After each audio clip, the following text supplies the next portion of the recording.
Phyllis from Examiner. Hi, Phyllis. Hey. So I just wanted to talk to you today about the golf event. Are you a golfer? Well, you know, as an actor, we dress the part even if we can't play. We can always look the part. You really have to commit a lot of time to be good at it. Yeah. And it's a funny thing to play golf. You have to be okay with not being good all the time.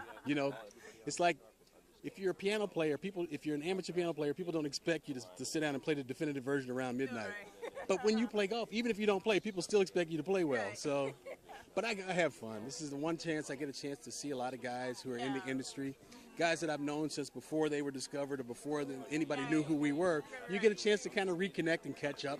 That's more fun and usually a lot more fun than the game itself. Right. Oh, that's good. So you get a reunion of sorts. Absolutely. And then, so tell me, what is it about like being an actor, coming out and supporting other actors that would make you get up at 10 o'clock in the morning on a Monday? Well, it's for us. I mean, it's for your fellow actors. It's something that will benefit people who don't have the good fortune of really making a substantial living in this business. But we lend our names and our faces and our voices to all sorts of causes. Some of them we know very little about. Sometimes it's because some agent or some manager said, you should do this, it's good for your visibility, or, this is a big cause. But when it's something that will help out fellow actors or people who are in the business, it's a little closer to home. So that's one of the reasons why you get up early. And those of us who play golf, we don't mind getting up early anyway. Yeah. It's fantastic. And so I know that NCIS, that season finale, that whole entire season had a lot of like twists and turns and all that kind of stuff. Have you guys talked any bit about the next season? Anything you can hint at? Well, people know we start. I've got about a month.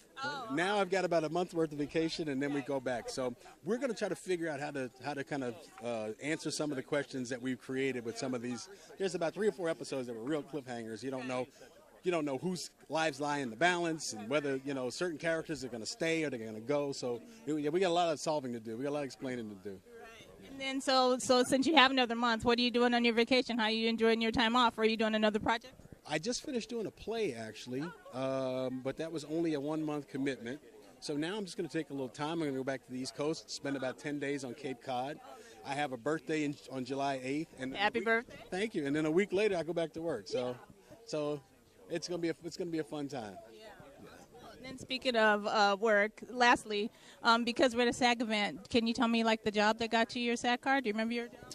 What was my first job that got me my SAG card? I think it may have been the first season of Law and Order. Oh, yeah? The very first season of Law and Order. I was actually doing a play on Broadway. August Wilson played The Piano Lesson, and I was cast in an episode of Law and Order, and I think that was my introduction to the Screen Actors Guild. Yeah. Did you play a dead body? Somebody got murdered? I actually played a living, breathing human being. Yeah, there you go. That's not a corpse. And the first film I ever did was an Oliver Stone movie called Born on the 4th of July. That was my first SAG film. Yeah. Yeah. Thank you very much. And have fun today, and thanks for talking. Thank you. My pleasure. Have a good one. Thank you.